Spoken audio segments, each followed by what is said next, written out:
autism and different needs because of the Dan Marino football family. They have a child on the spectrum, an adult on the spectrum. So anyhow, we were really fortunate to be in the right place with great professionals and fantastic research facilities. So like all of our group, and these teachers will tell you about their backgrounds and what drew them to it.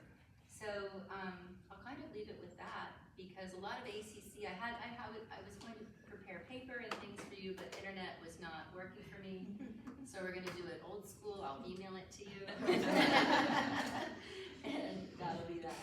But I encourage your questions, and I encourage your questions about like the reality of it and about what to look for as a practitioner.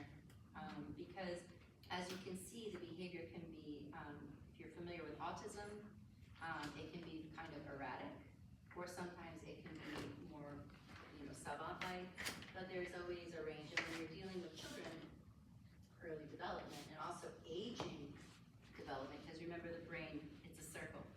So it develops and then it ages as well. So with aging development is also really important. So I'll let the specialists, the experts talk about development. Not that part. Okay, so I'm Daniela. So I was actually I'm a special ed teacher. I did my master's in special ed. I actually got interested in special ed just because, a lot of, different kids and adults with disabilities, they're verbal and they're nonverbal. So then, like, when you're nonverbal, like, how do you communicate, like, how do you tell people, like, what do I want, like, what do I need, and things like that. So I got really into, like, that part of it. And then that's where I started learning about, different communication devices, and things like that. So, nowadays, everything is like, iPad and, different apps and different ways of communicating, but, you also have, your basic, right? Your and things like that. And sometimes, going back to basics is not bad. Like, like here, the internet goes in and out. So if you have no internet, you can't, you don't have a phone, you can't communicate. So, just going back to basics is not, it's not bad. Just don't be scared to go back to basics. Just using yes or no, asking simple questions. That's always good. So when Robbie came to our school, I was his first teacher. He was 12 around there.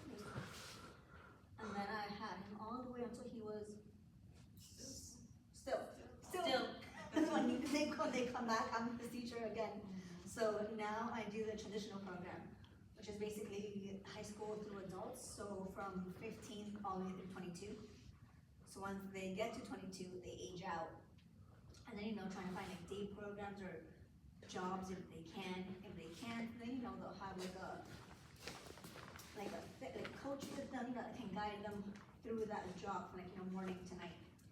So, so my job as well is, just teaching them, the skills and the things that you need to apply, to actually, work with somebody, like socializing and, not just looking at your face like, like you need to tell me something.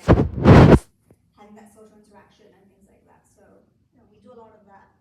I apply a lot of field trips, so that way they can, work on money, grocery shopping, packing, just daily things like your daily life, taking a shower, making the bed, folding, putting clothes away.